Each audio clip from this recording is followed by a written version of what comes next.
2021ನೇ ಇಸ್ವಿಯಲ್ಲಿ ತುಮಕೂರು ನಗರ PNR ಪಾಳ್ಯದಲ್ಲಿ ವಾಸ ಇರ್ತಕ್ಕಂಥ ಒಂದನೇ ಆರೋಪಿ ಬಾಲಚಂದ್ರ BMTCಯಲ್ಲಿ ಅವರು ಸರ್ಕಾರಿ ನೌಕರಾಗಿ ಡ್ರೈವರಾಗಿ ಕೆಲಸ ಮಾಡ್ತಾಯಿರ್ತಾನೆ. ಅದೇ ರೀತಿ PNR ಪಾಳ್ಯದಲ್ಲೇ ವಾಸ ಇರ್ತಕ್ಕಂಥ ಎರಡನೇ ಆರೋಪಿ ಲತಾ ಅಂತೇಳಿ ಇವರು ಕೂಡ ಅಲ್ಲೇ ವಾಸವಾಗಿರ್ತಾರೆ. PNR ಪಾಳ್ಯ ಇರ್ತಕ್ಕಂಥ ಲತಾ ಅವರಿಗೆ ಗಂಡ ನಿಂಗಪ್ಪ ಅಂತ ಹೇಳ್ತಾರೆ, ಅವರು ತೀರೋಗಿರ್ತಾರೆ. ಆ ಮನೆಯಲ್ಲಿ ಮುಂಚೆ ಅವರ ತಂದೆ, ಅವರ ತಾಯಿ ನಿಂಗಪ್ಪ, ಲತಾ ಅವರು ಮತ್ತು ಮಕ್ಕಳು ವಾಸವಾಗಿರ್ತಾರೆ. ಆ ನಿಂಗಪ್ಪ ಎರಡನೇ ಆರೋಪಿ ಲತಾ ಹಂಗ ತೀರೋದ ನಂತರದಲ್ಲಿ ಅತ್ತೆಗೆ ಸರಿ ನೋಡ್ಕೊಳ್ತಾ ಇರಲಿಲ್ಲ. ಈ ಪ್ರಕರಣದಲ್ಲಿ ನಿಂಗಮ್ಮ ಅಂತೇಳಿ ಅವರ ಅತ್ತೆ, ಅವಳೇ ತೀರೋಗಿರೋದು. ಅವಳನ್ನು ಈ ಒಂದನೇ ಆರೋಪಿ ಬಾಲಚಂದ್ರ, ಎರಡನೇ ಆರೋಪಿ ಅವರು ಈ ಕೊಲೆ ಮಾಡಿಸ್ಬೇಕು ಅಂತ ಪ್ಲ್ಯಾನ್ ಮಾಡ್ಕೊಂಡು ಸಂಚು ರೂಪಿಸ್ಕೊಂಡು ಈ ರೀತಿ ಕೊಲೆ ಮಾಡಿರ್ತಕ್ಕಂಥ ಈ ಕೇಸಲ್ಲಿ ನಿಂಗಮ್ಮ ಆ ಮನೆ ಇದ್ದಾಗ ಹಸುಗಳನ್ನ ಸಾಕ್ಕೊಂಡು ಶೆಡ್ಗಳನ್ನ ಮಾಡಿಕೊಂಡು ದುಡ್ಡನ್ನ ದುರ್ವ್ಯಯ ಮಾಡ್ತಾಯಿದ್ರು. ಅದನ್ನು ಅವರ ಮಗನಿಗೆ ಕೊಡ್ತಾಯಿದ್ರು. ಆ ಮಗ ತೀರೋದ್ಮೇಲೆ ಸರಿ ನೋಡ್ಕೊಳ್ಳದೇ ಇರೋದ್ರಿಂದ ಅವಳಿಗೆ ಹೊರ ಹಾಕ್ಬಿಡ್ತಾರೆ. ಆವಾಗ ಮೃತ ನಿಂಗಮ್ಮ ಮತ್ತು ತವ್ರ ಮನೆ ತನ್ನ ಎರಡನೇ ಮಗನ ಮೇಲೆ ಹೋಗಬೇಕಲ್ಲ, ತೀರ್ಮಾನ ಆಗುತ್ತೆ, ನಾನು ಗಂಡನಿಗೆ ಕೊಡ್ತಕ್ಕಂಥ ಅಮೌಂಟ್ಗಳಲ್ಲಿ ನನಗೆ ಕೊಡಬೇಕು ಶೇರ್ ಅಂತ 2 ಲಕ್ಷ ಕೊಡಬೇಕು. ತವ್ರ ಮನೆ ಅಂದರೆ ಎರಡನೇ ಮಗನ ಮೇಲೆ ಹೋಗಬೇಕು ಅಂತ ಆಗುತ್ತೆ. 7 ಲಕ್ಷನ ಈಗ ಕೊಡೋಕ್ಕಾಗಲ್ಲ, ಅದಕ್ಕೆ ತಿಂಗಳ ಒಂದು 2,000 ರೂಪಾಯಿ ಕೊಡ್ತೀನಿ ಅಂಥೇಳಿ ಒಂದು ಡಿಸೈಡ್ ಮಾಡಿಕೊಂಡು ಆ ತಾಯಿಯನ್ನು ಅಂದರೆ ಅತ್ತೆಯನ್ನು ಎರಡನೇ ಮಗನ ಮದುವೆ ಕಳಿಸ್ಕೊಡ್ತಾರೆ. ನಿಂಗಮ್ಮ ಅವರು ಆ 2,000 ಇಸ್ಕೊಳ್ಳೋಕ್ಕೋಸ್ಕರ ಆ ಎರಡನೇ ಮಗನ ಮನೆಯಿಂದ ತುಮಕೂರಿಗೆ ಬಂದು ಈ 2,000 ರೂಪಾಯಿ ಇಸ್ಕೊಂಡು ಮತ್ತು ವೃದ್ಧಾಪ್ಯನ ಬರ್ತಾ ಇರುತ್ತೆ ಅಂಚೆ ಕಚೇರಿ, ಅದನ್ನು ತಗೊಳ್ಕೊಂಡು ಹೋಗ್ತಾ ಇರ್ತಾರೆ. ಇದಕ್ಕೆ ಸಹಾಯನ ಒಂದನೇ ಆರೋಪಿ, ಈ ಎರಡನೇ ಆರೋಪಿ ಏನಿರ್ತಾರೆ ಅವ್ರ ಜೊತೆಗೆ ಪರಿಚಯ ಇರ್ತಾರೆ. ಹಾಗಾಗಿ ಅವ್ರನ್ನೆಲ್ಲ ಕೊಡಿಸಿ ಮಾಡಿ ಕಳಿಸ್ತಾ ಇರ್ತಾರೆ. ಇದರಲ್ಲಿ ಅದೇ ರೀತಿ ಒಂದನೇ ಆರೋಪಿ ಬಾಲಚಂದ್ರ ಈ ಎರಡನೇ ಆರೋಪಿಯ ಗಂಡ ಏನೋ ತೀರೋದ ಮೇಲೆ ಪರಿಚಯ ಇರ್ತಾರೆ. ಪರಿಚಯ ಪ್ರೀತಿಯಾಗಿ ಅವರು ಅನೈತಿಕ ಸಂಬಂಧ ಇಟ್ಕೊಂಡಿರ್ತಾರೆ. ಆ ವಿಚಾರವಾಗಿ ನಿಂಗಮ್ಮಂಗೆ ಗೊತ್ತಾಗಿ ಇದನ್ನ ಬಗ್ಗೆ ಸಮಾಜಕ್ಕೆ ಹೇಳ್ತಾರೆ ಅಂಥೇಳಿ ಅವ್ರ ವಿರುದ್ಧ ದ್ವೇಷ ಇರುತ್ತೆ.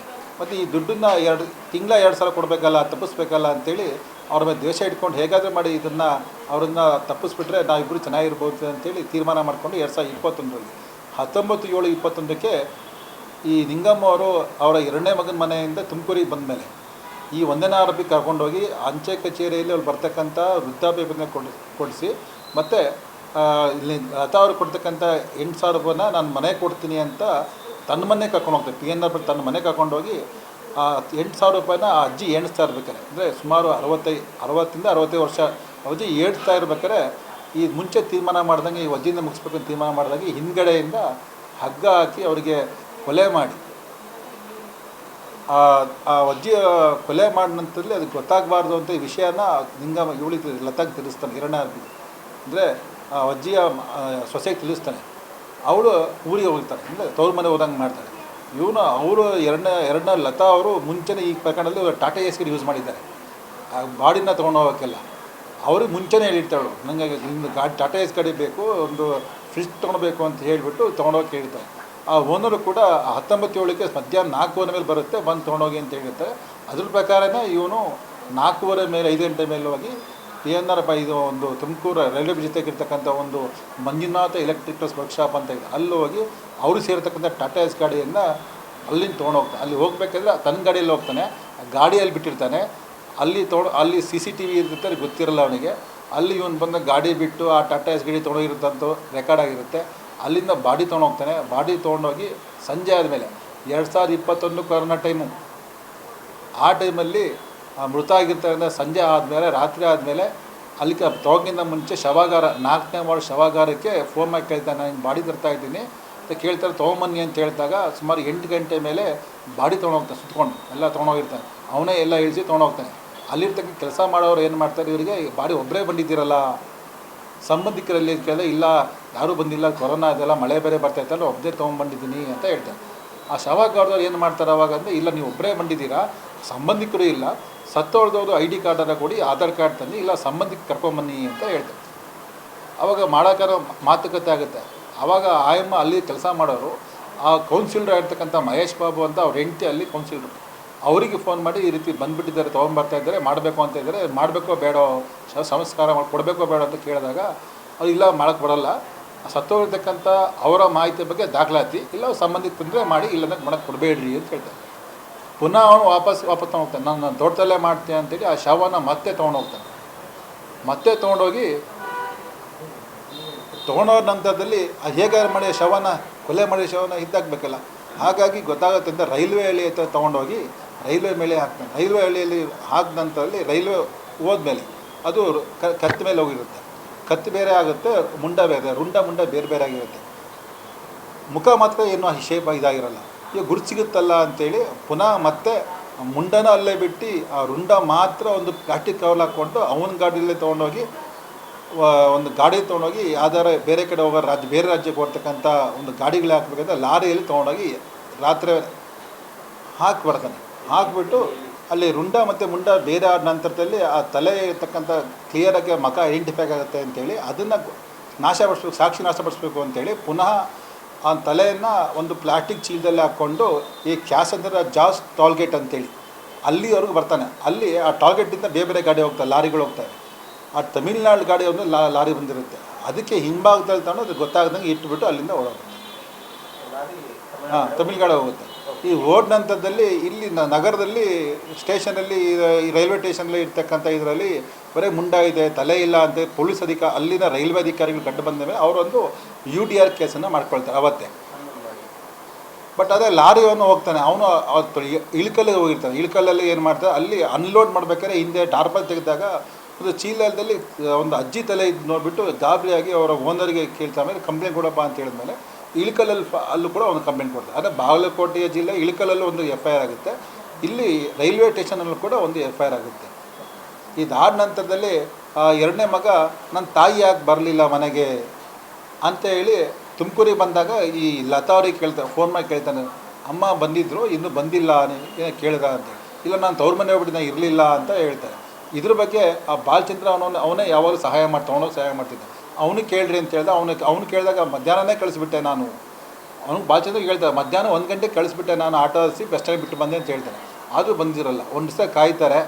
ಮತ್ತು ಲತಾ ಅವರಿಗೆ ಫೋನ್ ಮಾಡಿದಾಗ ಇಲ್ಲ ನಾನು ಸ್ಟೇಷನ್ ಹೋಗಿ ಹೇಳ್ಬಿಟ್ಟಿದ್ದೀನಿ, 2 ದಿವಸ ಬಿಟ್ಟು ಬನ್ನಿ ಅಂತ ಹೇಳ್ತಾರೆ. 2 ದಿವಸಂದ್ರೆ ಕೂಡ ಎರಡನೇ ಮಗನ ವಿಚಾರ ಮಾಡ್ತಾರೆ, ಎಲ್ಲೂ ಕೂಡ ಮಾಹಿತಿ ಬರೋದಿಲ್ಲ.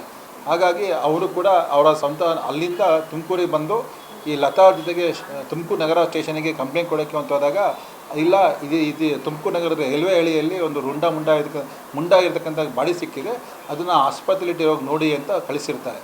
ಅದೇ ಟೈಮಿಗೆ ಇಳ್ಕಲ್ಲಿಂದ ಕೂಡ ಈ ನಗರದಲ್ಲಿ ಒಂದು ತಲೆ ಇಲ್ಲದವ್ರ ಮುಂಡ ಸಿಕ್ಕಿದೆ, ನಮ್ಮಲ್ಲಿ ತಲೆ ಇದೆ ಅಂತ ಮಾಹಿತಿ ಆಧಾರದ ಮೇರೆಗೆ ಇಳ್ಕಲ್ನವರು ಕೂಡ ತುಮಕೂರಿಗೆ ಒಂದು ಜಿಲ್ಲಾ ಆಸ್ಪತ್ರೆಗೆ ತಲೆಯನ್ನು ಕಟ್ಕೊಳಿಸಿರ್ತಾರೆ 2 ದಿವಸ ಆದ ನಂತರದಲ್ಲಿ. ಆ ಎರಡನ್ನ ಒಟ್ಟಿಗೆ ಇಟ್ಟು ತೋರಿಸ್ತಂದ್ರೆ ಇವರೆಲ್ಲ ಹೋಗ್ತಾರೆ. ಹೋಗಿ ನೋಡಿದಾಗ ಸಂದರ್ಭದಲ್ಲಿ ಎರಡು ಕೂಡ ಒಂದೇ ಅಜ್ಜಿ ಸೇರಿದಾಗುತ್ತೆ. ಅಲ್ಲಿ ಅಂದರೆ ಆ ಕೈ ಮೇಲೆ ಇರ್ತಕ್ಕಂಥ ಅಚ್ಚೆ ಇರುತ್ತಲ್ಲ ಅದಕ್ಕೂ ಮತ್ತು ಮುಖಕ್ಕೆ ಎರಡು ಇಟ್ಟಾಗ ಇದು ನನ್ನ ತಾಯಿದು ಅಂತೇಳಿ ಎರಡನೇ ಮಗ ಮತ್ತು ಇವರೆಲ್ಲ ಅವರ ಸೊಸೆ ಈ ಆರೋಪಿತರು ಹೋಗಿರ್ತಾಳೆ. ಲತಾ ಅವಳು ಕೂಡ ಹೋಗಿರ್ತಾರೆ, ಬಾಲಚಂದ್ರ ಕೂಡ ಹೋಗಿರ್ತಾನೆ. ಅಲ್ಲಿ ನೋಡಿ ಐಡೆಂಟಿಫೈ ಆಗುತ್ತೆ. ಆಗ ಗೊತ್ತಾಗ್ತಿದ್ದಂಗೆ ಈ ಬಾಲಚಂದ್ರ ಅಲ್ಲಿಂದ ತಪ್ಪಿಸ್ಕೊಬಿಡ್ತಾನೆ. ಇದನ್ನ ಪ್ರಕರಣ ದಾಖಲಾದ ನಂತರದಲ್ಲಿ ಈ ವಿಡಿಯೋದಲ್ಲಿ ಬಂದಿರತಕ್ಕಂಥ ಏನು ಮಾಹಿತಿ ಇರುತ್ತೆ, ಆ ಮಹೇಶ್ ಬಾಬು ಏನವರು ಒಂದು ಕೆಲಸ ಮಾಡೋರು ಇಂಥ ಟಾಟಾ ಎಸ್ ಗಾಡಿ ಬಂದಿತ್ತು ಅಂತ ಹೇಳ್ತಾರೆ, ಅದನ್ನು ಅವ್ರ ಫೋಟೋನ ಅವರಿಗೂ ಕೂಡ ವಾಟ್ಸಪ್ಪಲ್ಲೇ ಅಂದರೆ ಅವ್ರಿಗೆ ಮೊಬೈಲಿಂದ ಕಳಿಸ್ಕೊಟ್ಟಿರ್ತಾರೆ. ಅವರು ಅಚಾನಕ್ಕಾಗ ಸ್ಟೇಷನ್ಗೆ ಹೋದಾಗ ಈ ಗಾಡಿ ನೋಡಿದಾಗ ಈ ಗಾಡಿನ ಶವಗಾರದೇ ಇರ್ತಕ್ಕಂಥ ಬಾಡಿ ತಂದಿತ್ತಂತೆ ಅಂತೇಳಿ ವಿಚಾರ ಮಾಡ್ತಾರೆ. ಅವಾಗ ಯಾರ್ದು ಅಂತ ವಿಚಾರ ಮಾಡಿದಾಗ ಆ ಒಂದು ವಿಚಾರಕ್ಕೆ ಸಂಬಂಧಪಟ್ಟಂಥ ಪೊಲೀಸ್ನವರು ಎನ್ಕ್ವೈರಿ ಮಾಡಿದಾಗ ಇಲ್ಲ ಇಂಥ ಒಬ್ಬ ಬಂದಿದ್ದ ಅನ್ನೋದ್ರ ಬಗ್ಗೆ ವಿಚಾರ ಮಾಡಿದಾಗ ಆ CC ಫುಟೇಜನ್ನು ತಗೊಳ್ತಾರೆ. ಅದೇ ರೀತಿ ಜಾಸ್ ಟೋಲ್ಗೇಟಲ್ಲಿ ಕೂಡ ಆ ಒಂದು ಡಿಸ್ಕಲ್ಲಿ ಓಡಾಡ್ತಕ್ಕಂಥ CCTV ಫುಟೇಜ್ ನೋಡಿದಾಗ ಅಲ್ಲೂ ಕೂಡ ಇವನಲ್ಲಿ ಓಡಾಡ್ತಂಥದ್ದು ತಲೆನ ಹಾಕ್ತಾ ಇರತಕ್ಕಂಥ CC ಫುಟೇಜ್ ಇರುತ್ತೆ.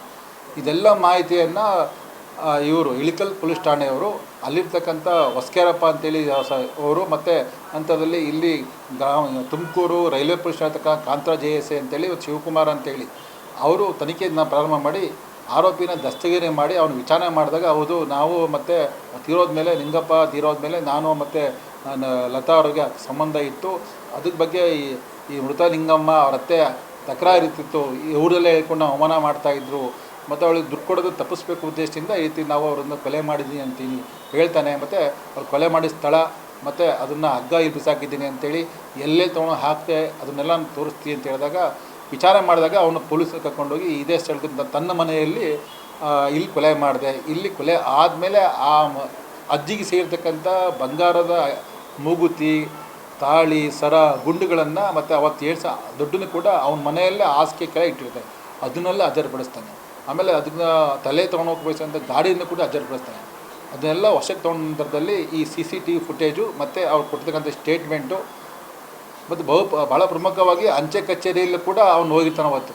ಅವ್ರ ತಕ್ಕ ಅವ್ರ ಸ್ಟೇಟ್ಮೆಂಟು ಅಂದರೆ ಅಂಚೆ ಕಚೇರಿಯಲ್ಲಿ ಬಂದು ತೊಗೊಂಡು ಹೋಗ್ತಾನಲ್ಲ, ಕರ್ಕೊಂಡು ಹೋಗಿರ್ತಾರೆ, ಅವರು ಕೂಡ ನೋಡಿರೋ ಸ್ಟೇಟ್ಮೆಂಟು. ಮತ್ತು ಅವತ್ತು ಇವನಿಗೆ ವಿಚಾರ ಮಾಡಿರ್ತಕ್ಕಲ್ಲ ಅಕ್ಕಪಕ್ಕದವರು ಕೂಡ ಇವನಿಗೆ ಕೇಳಿರ್ತಾರೆ ಅಜ್ಜಿ ಕರ್ಕೊಂಡು ಹೋಗಿದ್ದ ಅಂತ. ಹೌದು, ಒಂದು ಗಂಟೆ ಕಳಿಸ್ತೆ ಅಂತ ಹೇಳಿರ್ತಾನೆ. ಅವ್ರನ್ನೆಲ್ಲ ವಿಚಾರಣೆ ಮಾಡಿ ತನಿಖಾಧಿಕಾರಿ ಆಗಿರ್ತಕ್ಕಂಥ ಶಿವಕುಮಾರ್ ಅವರು, ಹೊಸಕೆರೆಪ್ನವರು ಮತ್ತು ಈ ತುಮಕೂರು ನಗರ ಪೊಲೀಸ್ ನವೀನ್ B ಅಂತೇಳಿ ಏನಿದ್ದಾರೆ ಇನ್ಸ್ಪೆಕ್ಟ್ರು, ಅವರೆಲ್ಲ ಸಾಕ್ಷಿಗಳನ್ನ ಒಟ್ಟುಗೂಡಿ ಮಾಡಿ ಈ ರೀತಿ ಆ ಒಂದು ಅಜ್ಜಿಯ ವಿನಾಕಾರಣ ಇವರು ಅಕ್ರಮ ಸಂಬಂಧಕ್ಕೆ ಒಬ್ಬ ಅಜ್ಜಿ ಬಲಿಯಾಗ್ತಾರೆ.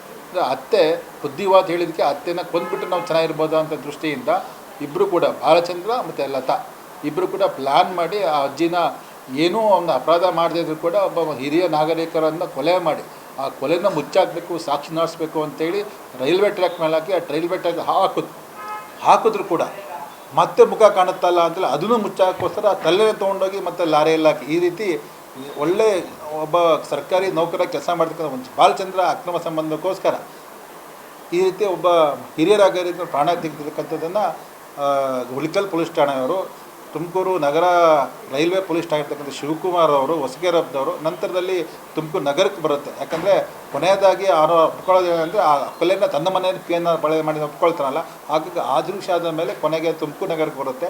ನವೀನ್ B ಅವರು ಎಲ್ಲ ದಾಖಲಾತಿಗಳನ್ನು ಕಲೆಕ್ಟ್ ಮಾಡಿಕೊಂಡು ಅವರ ಫೋನ್ ನಂಬರ್ಗಳನ್ನ ಮಾತಾಡಿಕೊಳ್ತಕ್ಕಂಥದ್ದು, ಅವನ ಗಾಡಿನ ತೊಗೊಂಡೋಗಿರ್ತಕ್ಕಂಥದ್ದು, ಶವಾಗಾರದಲ್ಲಿ CC ಫುಟೇಜ್ ಇರ್ತಕ್ಕಂಥದ್ದು, ಮತ್ತು ಆ ಜಾರ್ಜ್ ಟೋಲ್ಗೇಟಲ್ಲಿ ಕೂಡ ಆ ಗಾಡಿ ಪಾಸ್ ಹಾಕ್ಬೇಕಾದ್ರೆ ಆ ರುಂಡ ಇಟ್ಟಿರ್ತಕ್ಕಂಥದ್ದು ಕೂಡ ಎಲ್ಲವರು CC ಫುಟೇಜ್ ಆಧಾರ ಮೇರೆಗೆ ಮನೆ ನ್ಯಾಯಾಲಯ ಅವರು ತೀರ್ಪನ್ನು ಕೊಟ್ಟಿದೆ. ಮನೆ ನ್ಯಾಯಾಧೀಶ ಶ್ರೀಮತಿ ಶಿಲ್ಪಾ ಅವರು ಈ ಕೇವಲ 2021 ಆಗಿರ್ತಕ್ಕಂಥ ಪ್ರಕರಣವನ್ನು 2026ರಲ್ಲಿ ವಿಚಾರಣೆ ಮಾಡಿ ಮುಗಿಸಿ ಆರೋಪಿಗೆ ಜೀವಾವಧಿ ಶಿಕ್ಷೆಯನ್ನು, ಒಟ್ಟು 17 ವರ್ಷ ಶಿಕ್ಷೆಯನ್ನು ಬಾಲಚಂದ್ರನ್ಗೆ, ಅದೇ ರೀತಿ ಇದಕ್ಕೆ ಪ್ರೇರೇಪಣೆ ಮಾಡಿರ್ತಕ್ಕಂಥ ಎರಡನೇ ಲತಾ ಅವರಿಗೆ 3 ವರ್ಷ 7 ತಿಂಗಳು, ಅವರಿಗೆ ಒಟ್ಟು 55,000 ರೂಪಾಯಿ ದಂಡನ್ನು ಕೂಡ ಈ ಪ್ರಕರಣದಲ್ಲಿ ಹಾಕಿ ಅವನು ಮೃತ ಒಂದು ನಿಂಗಮ್ಮನಿಗೆ ಆತ್ಮಕ್ಕೆ ಶಾಂತಿಯಿಂದ ತೋರಿಸೋದಕ್ಕೋಸ್ಕರ ಒಂದು ನ್ಯಾಯವನ್ನು ದೊರಕಿಕೊಟ್ಟಿದ್ದಾರೆ.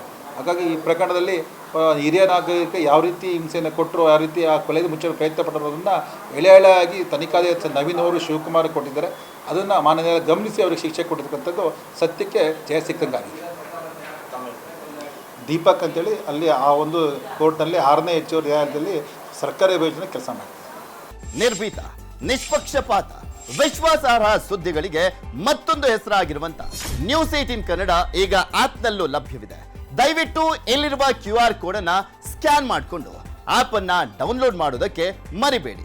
ನಿಮ್ಮ ಬೆಂಬಲ ಹೀಗೆ ಸದಾ ನಮ್ಮೊಂದಿಗಿರಲಿ. ಧನ್ಯವಾದ.